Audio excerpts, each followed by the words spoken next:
តម្លៃទឹកភ្លើងនៅឡើយទេ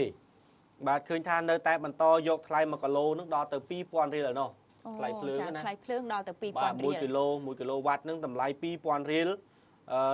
ជារៀងរាល់ខែស្របពេលដែលខណ្ឌចំការមនបានបញ្ចុះតម្លៃទៅហើយនោះ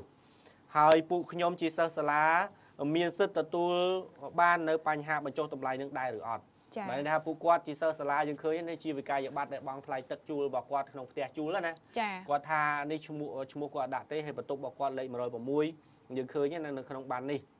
ថាតម្លៃបន្ទប់$60ថ្លៃទឹកភ្លើងក្នុង1គីឡូហ្នឹងគឺ2000រៀលចឹងគុណទៅគឺស្មើនឹងប្រហែល10000ណា10គីឡូ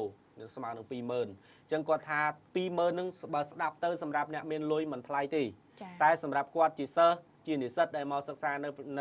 ក្នុងរាជធានីនៅតាមសាលាផ្សេងៗណា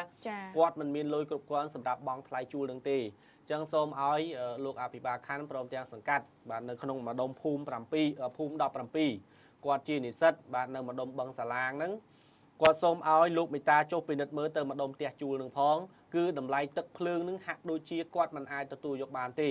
ណាអរគុណចំពោះករណីនេះឃើញថាទឹកភ្លើងនៅតំបន់មួយចំនួននោះបានចុះទៅហើយតែនៅម្ដុំបឹងសាឡាងមិនទាន់បានចុះទេ1គីឡូនៅ2000រៀលនេះហើយជាការធ្វើឲ្យបងប្អូននោះមានការថ្នាក់និងអន់ចិត្តខ្លាំងចំពោះបញ្ហានេះ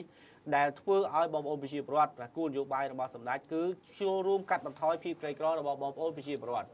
តែប្រសិនបើឈ្មួញមួយចំនួនឬក៏ម្ចាស់ផ្ទះជួលមួយចំនួននៅតែកេងប្រវ័ញ្ចបែបនេះតើកិច្ចទៅណារួចបាទតើបងប្អូននិស្សិតនឹងមានលុយឯណាសម្រាប់ទៅបង់ថ្លៃផ្ទះឈ្នួល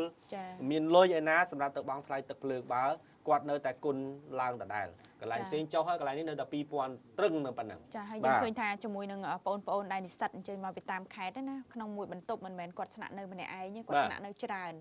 ដើម្បី share គ្នាចូលរួមគ្នាចេញថ្លៃបន្ទប់ព្រោះថាគាត់ឪពុកម្ដាយគាត់នៅតាមខេត្តអត់មានលទ្ធភាពគ្រប់គ្រាន់ទេដើម្បីឲ្យទិញផ្ទះ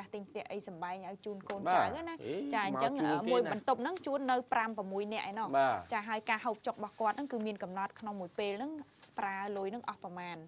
នេះខ្ញុំមានមិត្តភ័ក្តិដែលនៅតាមបណ្ដាខេត្តដែរណាចាគួរអាណិតគាត់អញ្ចឹងសូមឲ្យម្ចាស់ផ្ទះជួលទាំងអស់ចាជួយបន្ធូរបន្ថយថ្លៃទឹកថ្លៃភ្លើងចាជូនបងប្អូននិស្សិតក៏ដូចជាកម្មករកម្មការិនីទាំងអស់ផងព្រោះថាប្រាក់កម្រៃរបស់គាត់ចាកម្លាំងពលកម្មរបស់គាត់នឹងគឺទទួលបានតិចណាស់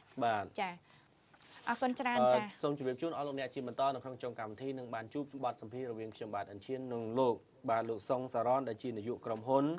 M Rorai នឹងជួបពិភាក្សាពាក់ព័ន្ធ